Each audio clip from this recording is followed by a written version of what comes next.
Inter ప్రథమ సంవత్సరం Sanskrit సబ్జెక్టులో మొట్టమొదటి పాఠ్యాంశం భర్తృహరి సుభాషితాని. ఇందులో 10 శ్లోకాలు ఉంటాయి. ఈ 10 శ్లోకాలకి మనము భావం నేర్చుకుంటాము. అయితే మనకు ప్రశ్నపత్రంలో 2 అసంపూర్ణంగా ఉన్న శ్లోకాలను ఇచ్చి ఆ శ్లోకాన్ని పూరించి దానికి భావం రాయమంటాడు.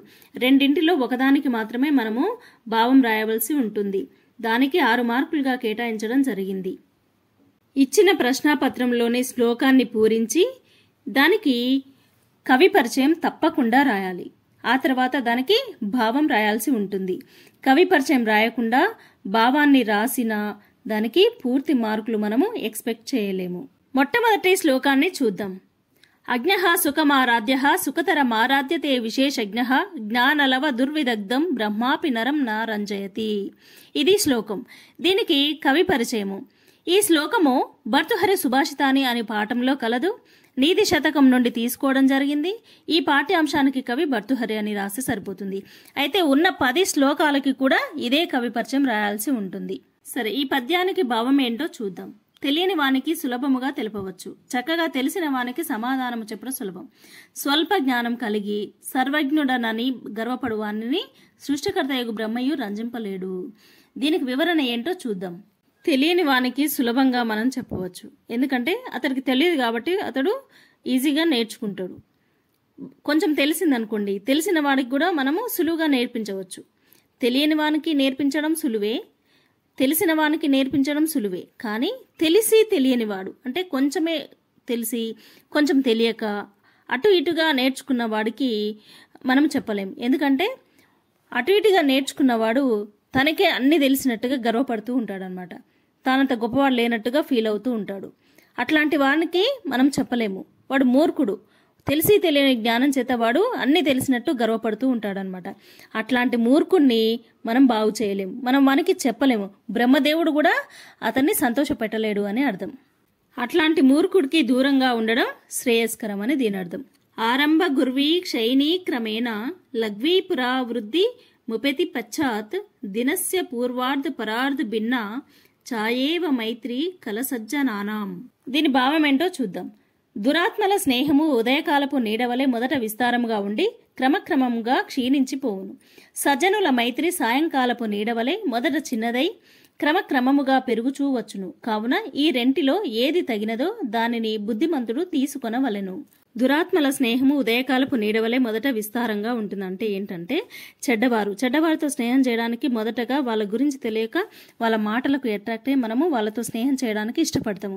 కొన్నాళ్ళు పోయిన తర్వాత ఏమవుతుంది, వాళ్ళ గురించి తెలిసిన తర్వాత వాళ్ళని మనము ఇష్టపడము అనమాట. అట్లనే ఇక్కడ కవి ఎలా చెప్తున్నాడంటే చెడ్డవారితో స్నేహము ఉదయకాలపు నీడవలే మొదట చాలా ఎక్కువగా స్నేహం చేస్తామన్నమాట. ఉదయకాలపు నీడ ఎంత పెద్దగా ఉంటుందో బయట ఎండకి వెళ్ళినప్పుడు పొద్దున్నే ఎట్లా ఉంటుంది ఎండ, చాలా పెద్ద కనబడుతుంది కదా. అట్లా చెడ్డవాడితో స్నేహం చేయడానికి కూడా అంతగా మనము అట్రాక్ట్ అయ్యి వాళ్ళని ఇష్టపడి ఎక్కువగా వాళ్ళతో స్నేహం చేస్తాం అనమాట.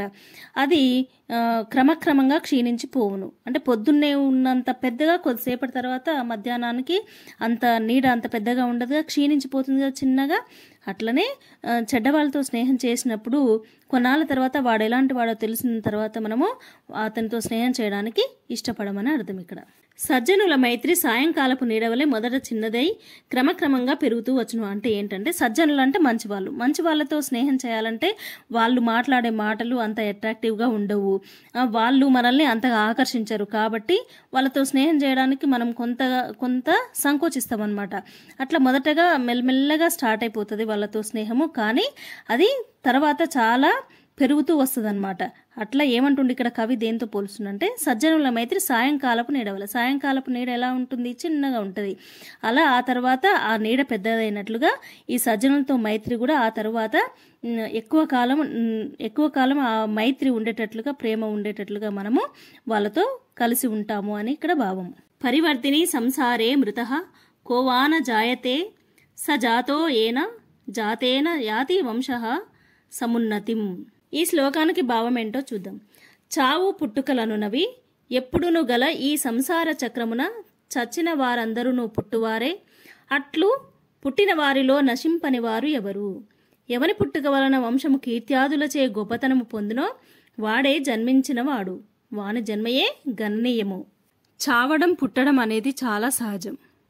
పుట్టినవారు ఖచ్చితంగా మరణించడం తప్పదు, మరణించిన వారు జన్మించడం అనేది తప్పదు. అయితే ఎవరు జన్మిస్తే వారి వంశము కీర్తి ప్రతిష్టలు పొందుతుందో వారి జన్మ చాలా గొప్పది కదా. ఎందుకంటే శ్రీరామచంద్రుడు ఎప్పుడు పుట్టాడు? త్రేతాయుగంలో పుట్టాడు కదా. ఇప్పటికీ మనము అతన్ని కొలుస్తున్నాం కదా, శ్రీరామచంద్రుడిని కొలుస్తున్నాం కదా.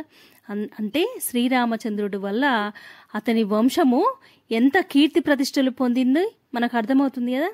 అంటే ఇలాంటి వారి జన్మ చాలా గొప్పది అని అర్థం ఇక్కడ. ఇప్పుడు మనము 4వ పద్యాన్ని చూద్దాం.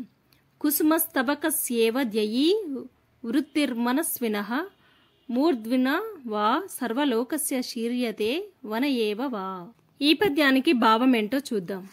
మహనీయుడగు విద్వాంసునకు పుష్పగుచ్చము వలె అందరి చేత శిరసావహింపబడుటయో లేక అరణ్యముననే మ్రగుటయో ఈ 2 గతులే తక్క వేరు విధము లేదు అని దీని భావము. శౌర్యము అభిమానము గలవానికి పూలగుత్తి వలె అందరి చేత శిరసావహించబడమో లేక అడవిలో మ్రగిపోవడమో ఈ 2 గతులే కాని మరో గతి లేదు. శౌర్యవంతుడైన వాడు గౌరవం లేకుండా జనం మధ్యలో ఉండడం అనేది అసంభవం అని అర్థం. ఇప్పుడు మనం 5వ శ్లోకాన్ని చూద్దాం. సింహః శిశురపి నిపతతి మదమలినక పోల బిత్తిషు గజేషు ప్రకృతిరియం సత్వవతాం నఖలు వయస్తేజసో హేతుః. ఈ శ్లోకానికి భావం ఏంటో చూద్దాం. సింహము బాల్యదశ యందు ఉన్నను మదదారలు స్రవించుటచే మలినములైన గోడల వంటి చెక్కిళ్లు గల మదగజంబు మీదికి ఉరుకును. ఇది బలవంతుల స్వభావం. పరాక్రమం ప్రదర్శించుటకు వయస్సుతో పనిలేదు. ఇదే భావాన్ని మరింత క్లియర్గా తెలుసుకుందాం. సింహం చిన్నపిల్లగా ఉన్నా సరే ఎదురుగా ఎంత పెద్ద బలమైన ఏనుగు ఉన్నా కూడా దాని మీదికి దాడి చేయడానికి ప్రయత్నిస్తుందన్నమాట. ఎందుకు? అది సింహం చిన్నపిల్లే, కానీ దాని స్వభావం ఎలాంటిది? దాడి చేసే స్వభావం అన్నమాట. అది చిన్నదైనా కూడా దానికి అంత పౌరుషం ఉంటుందన్నమాట. అది బలవంతుల యొక్క లక్షణం. పరాక్రమం ప్రదర్శించడానికి వయస్సుతో సంబంధం ఏముంది? నీలో శక్తి సామర్థ్యాలు ఉన్నాయి, నీలో క్వాలిటీస్ ఉన్నాయి. దాన్ని ఎక్స్ప్రెస్ చేయడానికి వయస్సుతో సంబంధం ఏముంది? చిన్నపిల్లలైతేంది, పెద్దవాళ్ళైతేంది, నీలో ఉన్న పరాక్రమాన్ని ప్రదర్శించడానికి అసలు వయసు అనేది సంబంధం లేదు అని ఇక్కడ చెప్తుండన్నమాట.